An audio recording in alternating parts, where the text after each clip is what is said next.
కాంగ్రెస్ ప్రభుత్వంలోని ఎమ్మెల్యేల పనితీరుపై ముఖ్యమంత్రి రేవంత్ రెడ్డి ఫోకస్ పెట్టినట్టుగా తెలుస్తోంది. అయితే ఒక సర్వే ఎవ్వరికీ తెలియకుండా సీక్రెట్ సర్వే నిర్వహించినట్టుగా తెలుస్తోంది. ఈ సర్వేలో విస్తుపోయే విషయాలైతే బయటపడ్డాయట.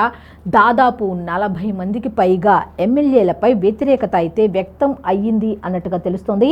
అయితే ఎమ్మెల్యేలకు, మంత్రులకు తెలియకుండా 10 ప్రైవేట్ ఏజెన్సీలతో ఈ సర్వే నిర్వహించారట. సీక్రెట్ సర్వే చేయించారు సీఎం రేవంత్ రెడ్డి అన్నట్టుగా తెలుస్తోంది. ప్రస్తుతం ఉన్న 40 మంది ఎమ్మెల్యేల్లో తీవ్ర వ్యతిరేకత అయితే వ్యక్తమైందట.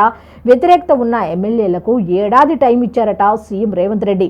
తీరు మార్చుకోకపోతే అభ్యర్థులని మారుస్తామంటూ కూడా ఎమ్మెల్యేలకు అల్టిమేటం ఇచ్చారట. ప్రజలకు, కార్యకర్తలకు అందుబాటులో ఉండని ఎమ్మెల్యేలు అంటూ కూడా వాళ్ళకి హెచ్చరికలు జారీ చేశారట.